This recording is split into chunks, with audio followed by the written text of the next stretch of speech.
Ladies and gentlemen, welcome back to the JKWD podcast, where I will apologize for the change in sound.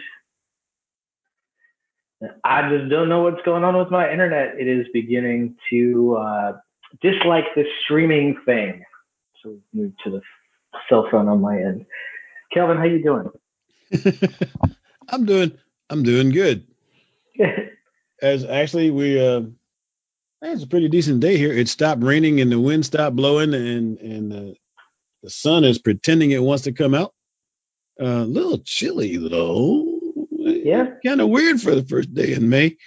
But hey. What's chilly? I think you and I probably have a different spin on that. Well, I don't know. I just kind of went outside earlier. According to the thermometer here on my phone, it's 54 degrees now. It was okay.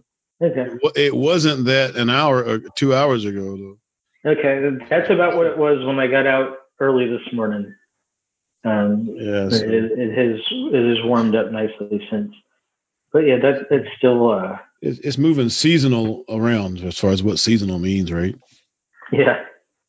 But no earthquakes, no tornadoes, and no avalanches. We're doing good. Always a good day when you can say that, right? Absolutely. How about you, Brew? Things are going good over here. I have recommitted to running. I am signing up for races this fall. I am really excited to get back out there. I've done very little running since the baby was born, and my health is, so both my physical and my mental, emotional health have suffered for it. Okay. But we have found ways now toward running back in. A lot of that has to do with, thanks to our current quarantine state, with my wife being out of work. She's home with the baby, and so I have half an hour or 2 hours, however long it's going to take me to run whatever I'm going to run. I'm not anywhere near 2 hours yet. That's going to be months away, but for now, that's still a really good drive for me. It's just all I'm saying. Yeah. I hear you. We are brought to you today, of course, by our friends at Kettle and Fire. They want to give you 10% off of bone broth and soup, and all their goodies are slow cooked, organic. A lot of it's keto friendly, a lot of it's paleo friendly. Whatever you're doing for a diet to get in beach shape, just in case you can go to a beach sometime this year. And not just the beach that's on Kelvin's Zoom virtual background. Yeah. Somebody told me the other day that this. Oh, I'm sorry. I'll get back. I was going to say, it always amuses me when you look out your window and tell me how your day, how the weather is, because I can see weather behind you, and it's a lot different from outside your window. Yep. So go to kettleandfire.com. It's kettleandfire.com.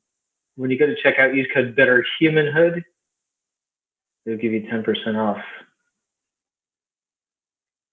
But I cut you off with the ad read there. What were you? Well, somebody told me the other day that they think that the one I have up here now is actually one of the beaches here in New up 81 here. I forget which one they call it. Oh, okay. So up off of Lake Ontario. Yeah.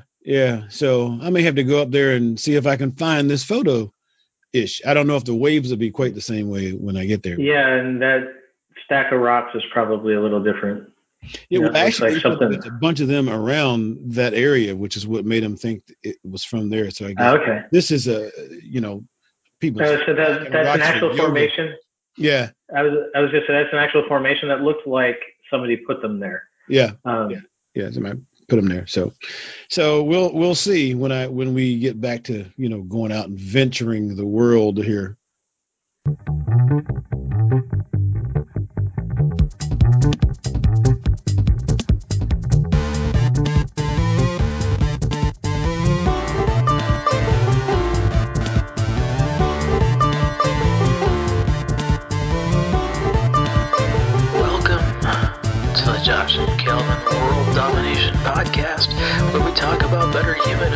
teach you how to dominate your world. You ready? Here we go. So, speaking of, a lot of places are looking to get back to normal this week. I've heard some of that.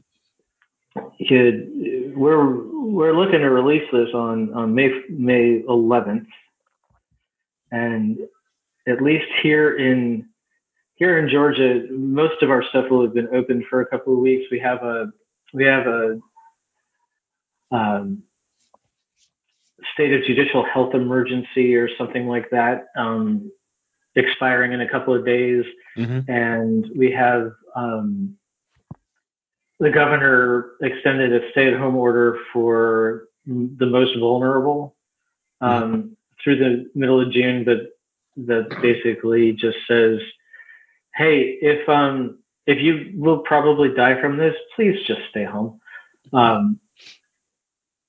Makes it a choice. Other than that, not much is going on here, but I know that some states were looking to reopen some businesses around May 15th, which would be coming up.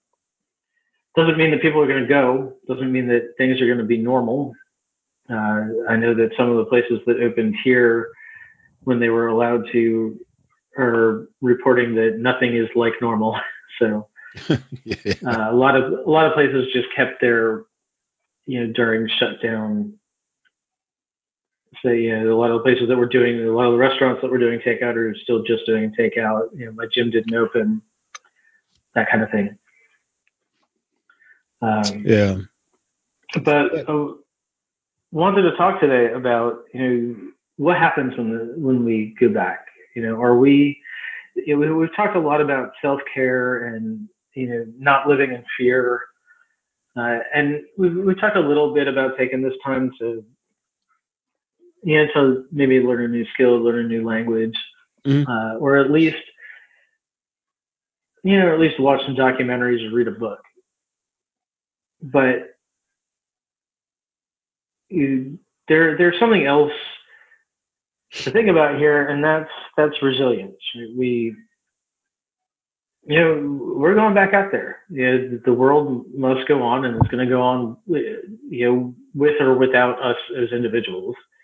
If we choose not to participate, if we choose to just live in fear and stay in our homes, then that's entirely our choice, and the world will march on. And if we decide to go out and be part of it, the world will march on. And the safest bet is to probably temper both of those things and be somewhere in the middle. But there's a difference between safety and fear, right? We can, for most of us, I know somebody in Michigan was caught driving 180 miles an hour on the highway the other day. But most of us aren't going to do that. That's not a safety concern most of us have to worry about. Really? That would really inspire fear in most of us if we got our cars going out. In fact, most of our cars probably wouldn't go that fast. Yeah, true. I got a Hyundai. I mean, they may do magical things. Of course, it's not a sports Hyundai, mind you. Right. It's just a friendly little Sonata. And I've got a minivan, so I'm oh well, there you go. Okay. Pretty sure that I will have hit terminal velocity well before 180. But while that might inspire fear, there's also just general. There's a safety around it. There's a hair. If you don't want to have to worry about the sudden stop at the bottom, don't go jumping off a cliff. You don't have to live in fear of the cliffs, but maybe have a healthy understanding of gravity and velocity of what could happen, right? If you misuse it. So like there's that for this too, right? There's the live in fear, never leave the house, and hope that you keep surviving. But there's also the go out and be smart about it thing. And at some point we're gonna have to get back out there because the world's going to keep turning, and says, so are nations, and so are our economies, and so are our businesses, and our kids are going to keep growing up, and our parents are going to keep getting older, and we're going to, life's going to keep moving, whether we stay inside or not. So, and, we might as well learn from this because it is not our first pandemic. It's not going to be our last. And who knows, if this mutates just a little bit and comes around again next year, are we going to be ready for everything to shut down for 2 months again? And the only way to do that is to create some experience with it and learn from it and move on, right? That's what they say. So what kind of things are you thinking about there, Mr. Shear? Well, I have up here a list from the Mayo Clinic about how to practice resilience, which is also,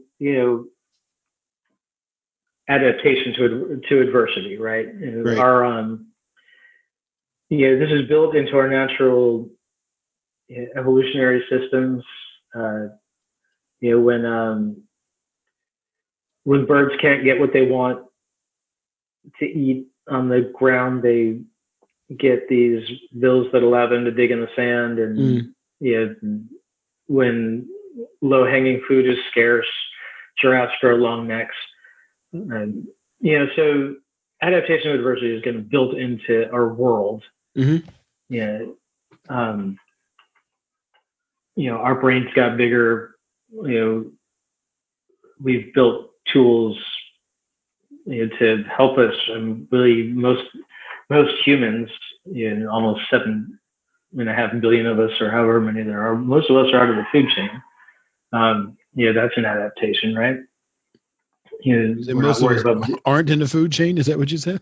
Yeah. Most of us are out of the food chain. Like like we're not worried about anything eating us, and we're not worried about hunting down our food. And people who hunt are often able to go to the grocery store if they would have preferred. Right. It's an elective activity. Right. But the Mayo Clinic here has a few tips for improving resilience. One is to get connected, and that's building strong networks. And we talk about that a lot. Having good people around you. Talking about making every day meaningful. Some days you're just going to live in fear. Some days you're going to have a down day. This is going to happen in every case. This isn't just about COVID. If you lose your job, if you lose a loved one, you're going to have bad days. You're going to have good days. You're going to have more bad days at the beginning. Well, we had that podcast recently where there were a lady was talking about how people are disconnected, especially some of the elderly and stuff. Anyway, just because of technology and other things like that. So overcoming that is a good thing also. Yeah. So, learn from experience. There's something to be said for that. Somebody once said the definition of insanity is doing the same thing over and over and expecting a different result. Learn from your experience, right? Sometimes I've been a victim of that cycle from time to time, though. Sometimes that lesson isn't always clear. Right. Right. If you are chopping your garlic with an axe, you're more likely to lose a finger than if you're just using a kitchen knife. That's a pretty clear lesson.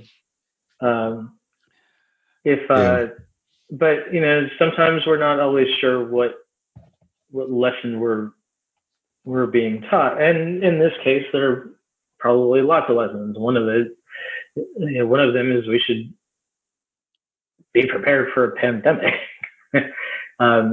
We should stop buying things just in time, and keep a stash just in case. You live in you live in a blizzard zone. I live in a hurricane zone. There are times of the year when we know we should have a little extra water on hand. We should have a little extra canned food on hand just in case the power goes out for a few days. Yeah. But now we know that we should make sure that we've got, an extra couple of weeks of cleaning supplies, an extra couple of weeks of toilet paper, and which is not to be confused with 6 months worth, because other people have to that's right, use that same supply. Yeah. Some of the things that we haven't talked about in terms of, like supply, it's not just about hoarding. It's some of it is, people are used to using half their toilet paper at work, frankly, and in public places, and they're not doing that right now. But the other end of that I hadn't thought of that. That was true. Yeah. And then but most of our toilet paper facilities are geared toward making those big industrial rolls. And there is no shortage of those. If you were willing to buy this sort of like big, heavy rolls of thin toilet paper that you typically find in your bank's bathroom, you can get those. But it's not Charmin. But exactly. Well, A, it's not Charmin, and B, most of us don't have don't have roll holders to deal with it like they would be a burden on our bathrooms, frankly. But since most of the production facilities since most of our production facilities are geared toward manufacturing those and aren't easily switched to our at-home toilet paper supply, and they can't up the supply as demand increases like this. Right. So there's little pieces to learn from everywhere, right? Meat plants are having a big problem right now. Lots of people employees are getting sick.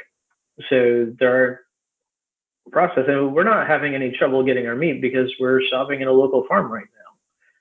Yeah. I saw this thing last week about chicken processing plants and having to destroy millions of chickens that not processed for food, just destroy them because they don't have workers to work them, which is we don't have the processing capability because the plants are shut down. Bummer. Yeah. Some of the other things it says here, stuff that we talk about all the time. Remain hopeful, take care of yourself, but be proactive. We talk a lot, or we say, the name of the show is Josh and Kelvin World Domination. We say in the show's intro that we talk about better humanhood and dominating our worlds. Well, being proactive is important in toward that. And nobody ever dominated anything by sitting around and waiting, unless you're a member of a dictator's family. Even if even as power gets handed down, in a dictator's family, you got to be proactive about getting on top of stuff, because if you lose, you're like, oh yeah, my dad ran this, so I got it.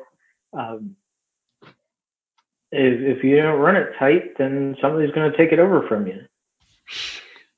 Looks like. Yeah, and that's how it goes at every. That's how it goes at every point in this, in our lives. You're more likely to go further and get the things you want if you are proactive, if you step up and get things started yourself. So in coming out of this pandemic response where we've been home for a lot, most of us still have computers. I've seen an unprecedented number of free seminars and stuff to help people get through some of this stuff. Sure. And a lot of it we look at and say, well, that's probably an ad for something, but like a lot of people, some of the more successful folks have actually just created courses for people to be able to just sign up for and take. So you can. And even if it is an ad. Beg pardon? Even if it is an ad for something, it doesn't mean that the seminar itself isn't valuable.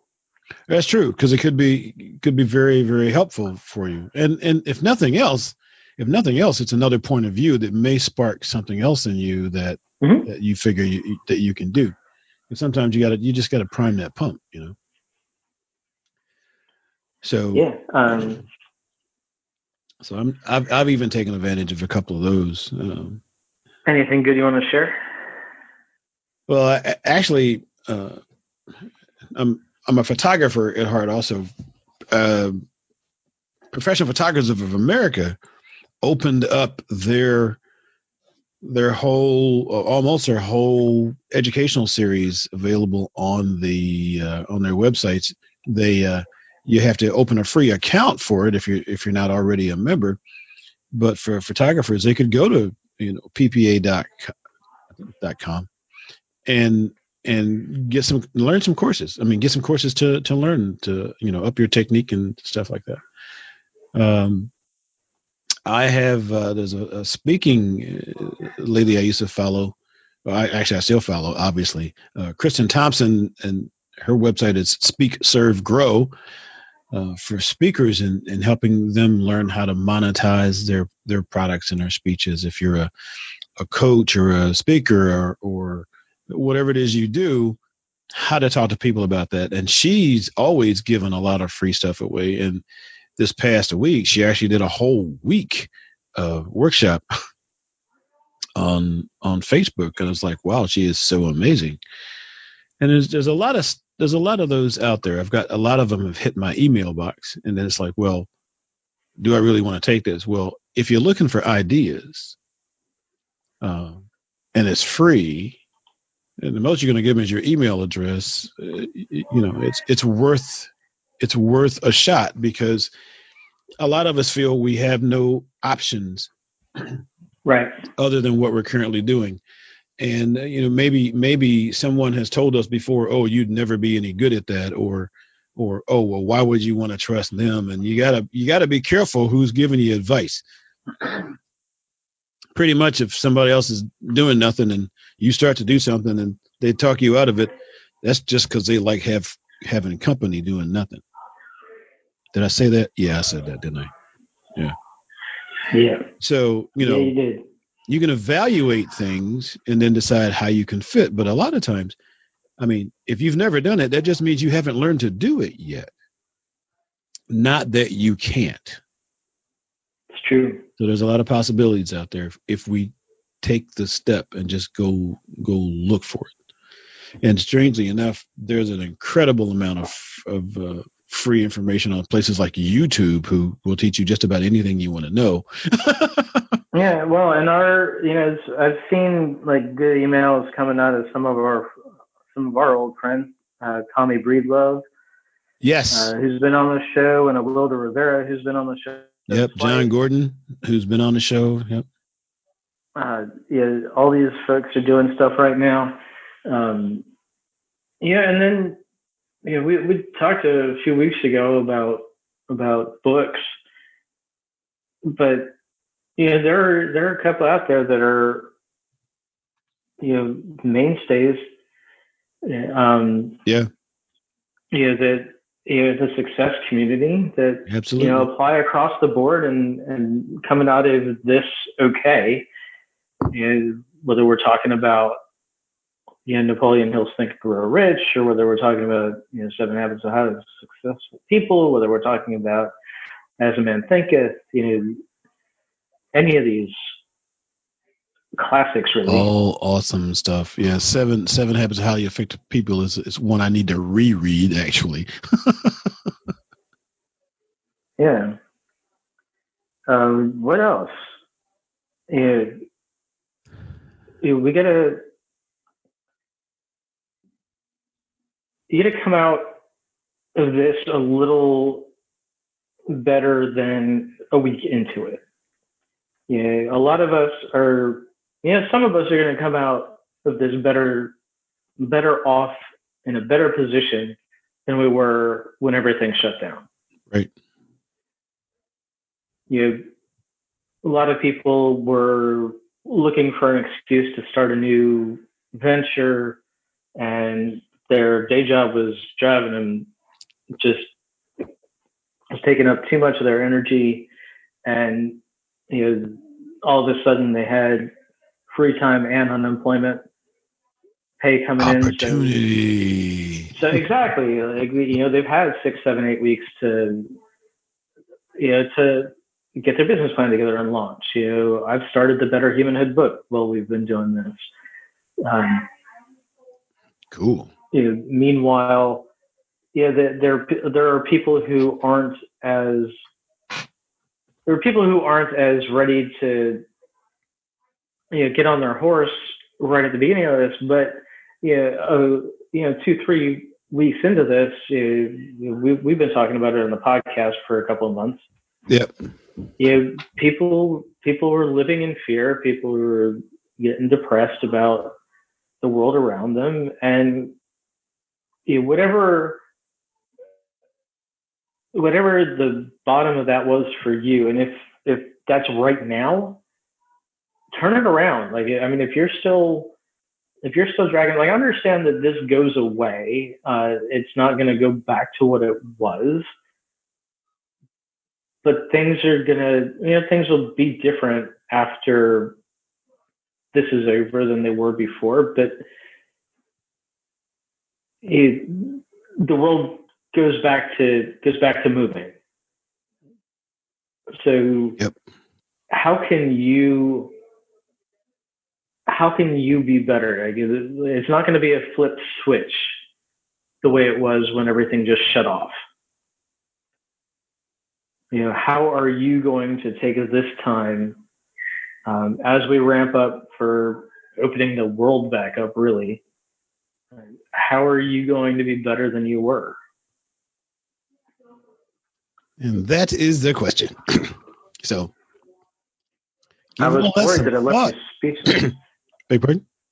I was worried that I left you speechless. A very long pause. No. Actually, there's a guy banging on the side of my house fixing my siding. Oh. But at any rate, yeah. So we, consider all those things and see where you land in it. And you know what? If you don't know where to look, just start anywhere. Google is a wonderful thing. If you type in a question, it delivers answers or potential answers for you. And you just never know what you're going to come up with. Yeah. And you know what? Google is so good that you don't even have to type a whole question. If you don't know what your question is, you can just start typing a question and it will fill in some possible ends of the question. It does do that, doesn't it? Yep, sure does. Yeah.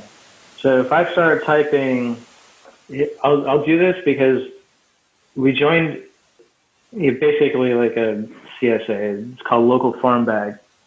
And one of the things that they gave us in this week's bag was tomatillos.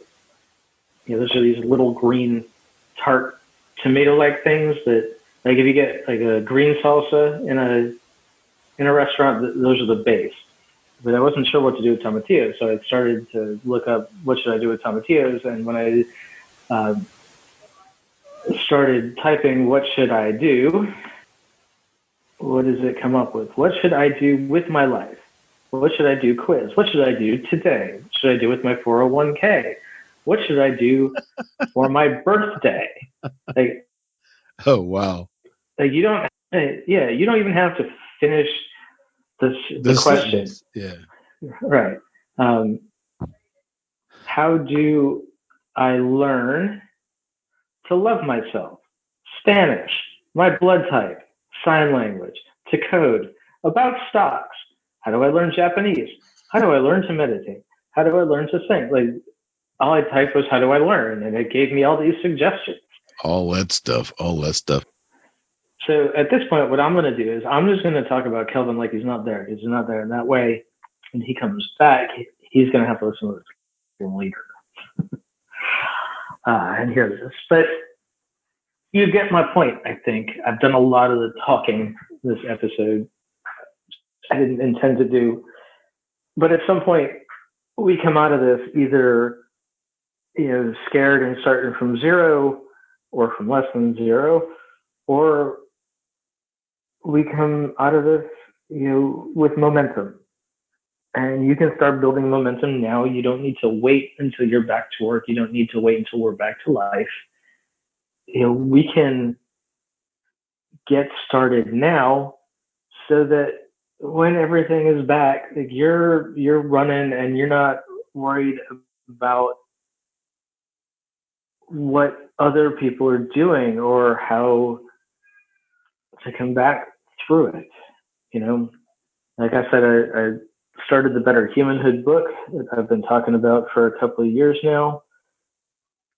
Got an outline started, got a few thousand words written. It is on its way. I think we've talked about that a little bit. We started some house projects.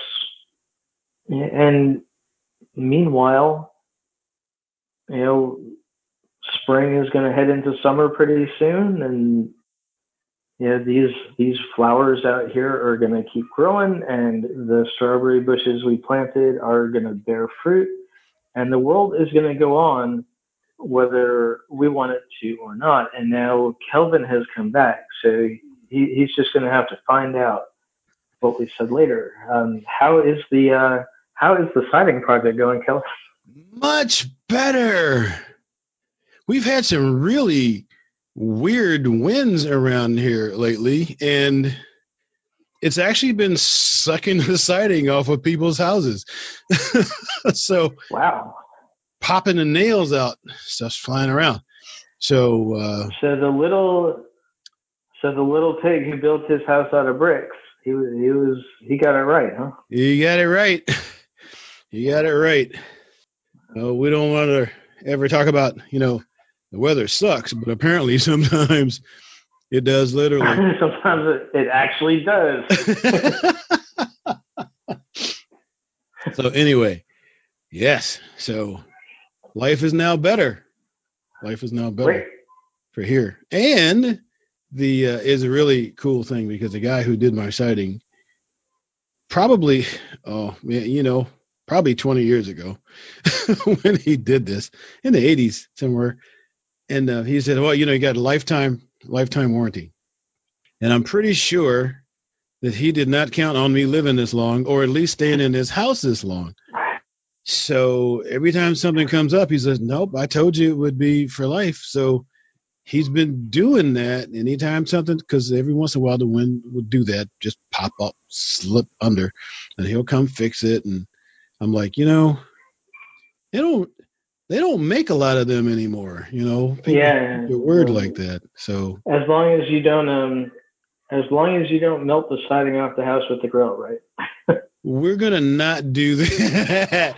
Come on, they'll get mad if you talk to them about that. No, I'm not. We won't be doing that.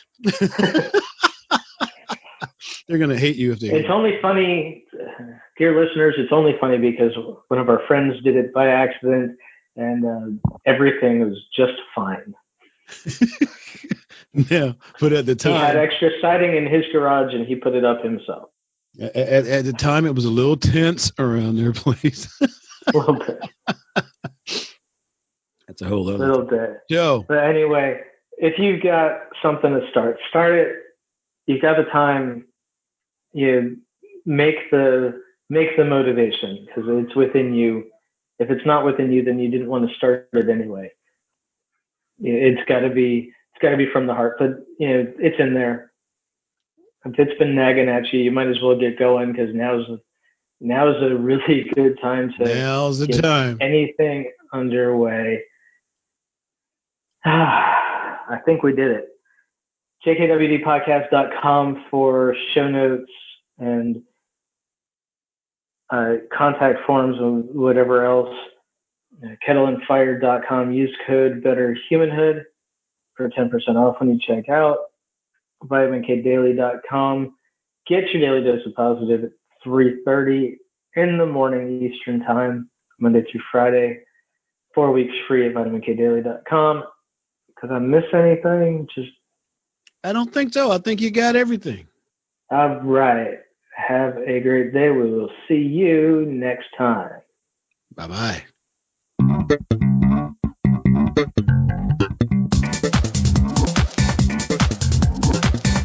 Hey, thanks for listening. Show notes and more at jkwdpodcast.com. Don't forget to subscribe, leave a review, and share with your friends, and we will see you next week. Bye!